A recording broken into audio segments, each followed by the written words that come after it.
What is going on, you guys? Alex Chasen back here with a brand new video, and it has been a little bit over 48 hours since Klay Thompson has been on the Dallas Mavericks. That just sounds weird to say. For 13 years, Klay Thompson was part of the Golden State Warriors, winning 4 championships along with Stephen Curry and Draymond Green, and a little bit of a sprinkle of Kevin Durant. 13 years. And now it's over. Klay Thompson was signed and traded to the Dallas Mavericks. And it all kind of went downhill this year. So, in today's video, let's talk about the downfall of Klay Thompson in Golden State briefly. I've touched on it all year long, but it does give some detail to where Klay Thompson is today in Dallas. But mostly, Klay Thompson and the Dallas Mavericks. Because this is the team that was 3 wins away from winning the NBA Finals. Of course, lost to the Boston Celtics in 5, but this is a championship contending team, and they just got one of the premier sharpshooters in this league. And this was already a fantastic team with Kyrie and Luka, one of the best backcourts offensive-wise we have ever seen. So let's just dive right into it of the downfall of Klay Thompson. It actually all started last offseason when Bob Myers stepped down as GM. He's what built the Warriors as we know it. Mike Dunleavy Jr. took over, and he didn't really want to pay Klay Thompson. He's also the one that traded Jordan Poole. I think that was a mistake. He was a great role player for this Warriors core and someone they could build upon with Steph Curry for the future. He could have been that next splash brother along Steph Curry. That's besides the point, but he's the one that made that move.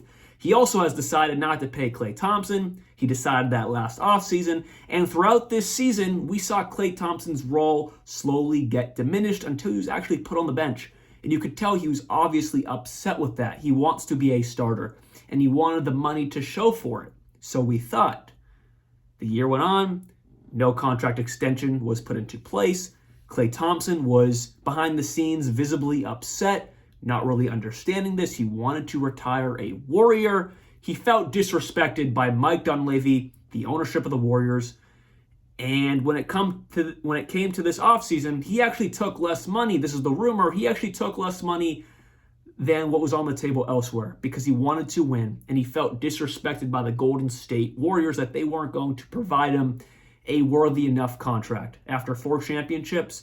And what side am I on? I'm on the Warriors side. I think you need to get the value out of Steph Curry as long as possible. Hold that wet towel as long as you can before it runs out because Steph Curry is still playing amazing basketball, a top 10 player in this game. Build around him while you still can and try to compete for that 5th championship. So I don't blame them not wanting to sink money into Klay Thompson, who had last year was a regression year. Maybe this season it will be different, but last year was definitely a regression year.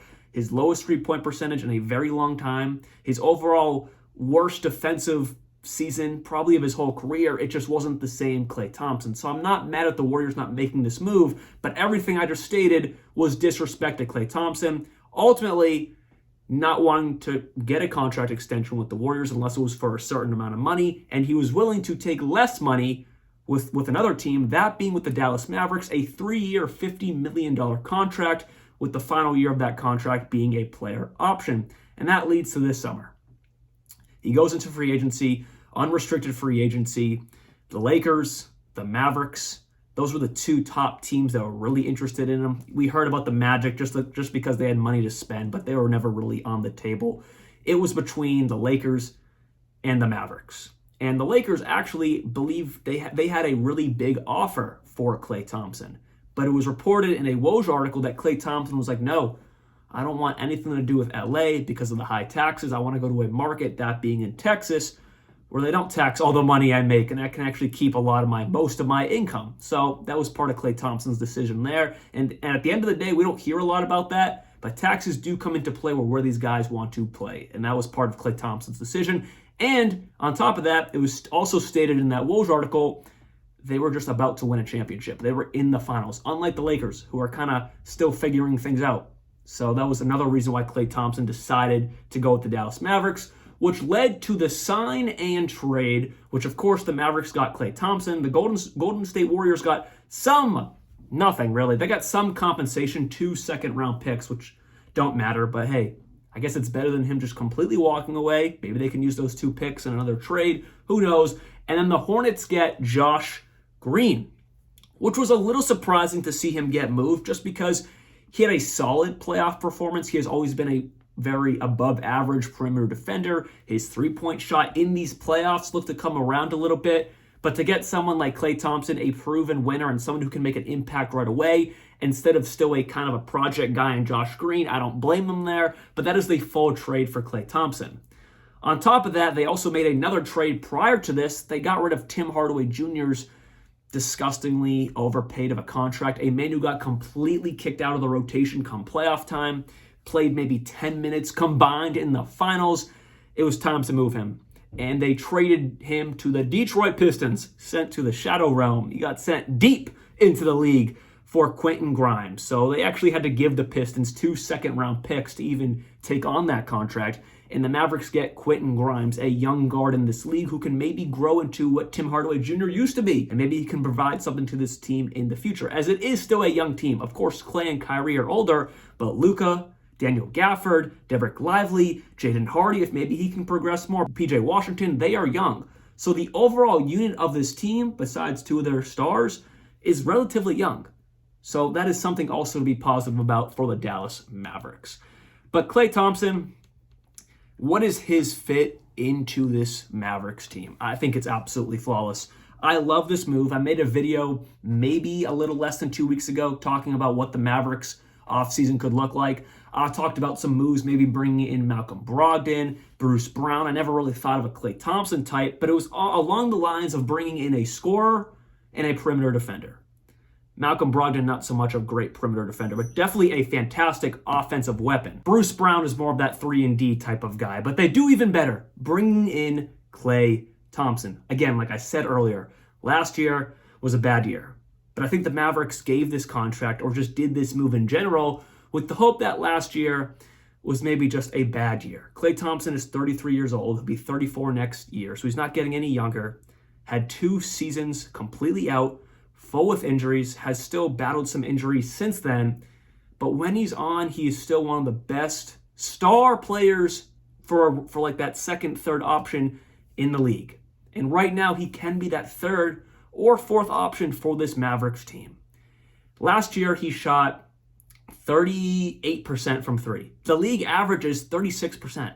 So he still shot much better than the league average from 3, but for Klay Thompson, it was just bad because most of his career, he's shooting well above 42, 41% from 3. So yes, last year was a down year from 3 for Klay, but for taking 9 threes and shooting 38%, that's still really good. Just overall, his perimeter defense did look a lot rougher last year. That's really what put him to the bench.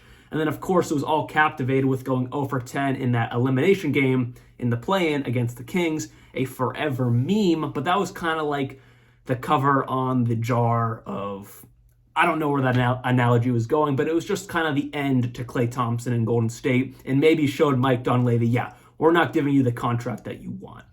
But overall, if Klay Thompson can produce at even this level of averaging, 18 points a game, shooting almost 40% from 3, shooting over 50% from the field. He played 77 games last year. If the Mavericks can get that, they obviously are ultimately better because their 3rd option last year was PJ Washington or Derrick Jones Jr. Their 3rd option now can be someone who's a premier 3-point scorer in this league in Klay Thompson. And another huge factor of this that I don't know if really anyone has dived into yet, remember all the attention that Luka and Kyrie get? I talked about this all playoffs long and all finals long when they drive and then they kick it out. Last year, they were kicking it out to PJ Washington and Derrick Jones Jr. or Maxi Kleber or Josh Green, kicking it out to guys who are not premier shooters in this league. Now, in the playoffs, they shot pretty well, but they missed a lot of them when they counted. Now, they can kick it out to Klay Thompson. Now, defenses are going to be forced to not being able to double Kyrie or Luka. They're actually going to be forced to switch and rotate to someone like Klay Thompson, which then allows guys like Luka and Kyrie to get better one-on-one opportunities where they thrive most of the time. So by getting Klay Thompson, not only does it allow the drive and kick to be even better, you can put Klay in the corner. He's going to splash most of those more than he misses them, even shooting a 38% from the three. That's still well above league average. And then also, he's going to create more attention than any other guy from last year. PJ Washington, Derrick Jones Jr., Josh Green, they would be left open a lot of times, and they would send a double or kind of like a hedge double to Luka and Kyrie. They can't do that now because Klay Thompson will be sitting there. And if they do that, Klay Thompson's going to be open for a three in the corner, the wing, wherever it may be. So that is something to keep your eye on going into next year. But now let's just talk about the Mavericks as a team in general. Their only free agent this summer was Derrick Jones Jr. He goes to the Clippers. That is a big loss. I said it all year, especially in the playoffs. This team was the new Lob City with Derrick Jones Jr., Lively, and Gafford. They lose one of those, but they do replace that with Najee Marshall, who signed a 3-year deal with the Mavericks. And last year, he actually shot the three ball relatively good, better than he has the rest of his career. Maybe that can go into this coming season. That'd be really nice to see someone to add on to with Klay Thompson for perimeter scoring and PJ Washington, who is competent at it. But they do lose Derrick Jones Jr., who is a great defender in one-on-one situations for them, especially in the playoffs. He really proved to be worthy of the contract he got with the Clippers, but it does suck to see him go because he was such a good fit with this team. But he is replaced by Najee Marshall, which is solid. I think he's a good, like I said, he shot the three ball really good last year. Hopefully that just wasn't a one-off and he can carry that over to Dallas. But either way, he's a solid defender for them as well. Like I said earlier in the video, they also got Quentin Grimes in that trade with Tim Hardaway Jr. I think he'll be all right. He still has potential. He was solid on the Knicks, and then he got sent in that Bojan trade to Detroit. Never really did anything in Detroit. Kind of got his role diminished there on a really bad team. But hopefully in Dallas and a winning culture, that can give him some life. But overall, the Mavericks, in my opinion, do get better with Klay Thompson. And now Jason Kidd has another scorer to his disposal that was already put on display with Kyrie and Luka. And they add another scorer in that with Klay Thompson. I think this is a great move for the Mavericks. I'm excited to see what they do next year because their goal is to win the finals. They got there. They add a new piece who has championship experience. It's not just Kyrie anymore. It's Kyrie and then Klay. That's 5 rings combined right there. 2 perfect guys to be around Luka Doncic when it comes to winning time. So hopefully you guys did enjoy this video, and let me know, is Klay Thompson to the Mavericks a W or an L? Should they have gone a different direction, or is this a perfect move for Klay Thompson's career and also the Mavericks franchise? See you guys very soon, and like always, peace out.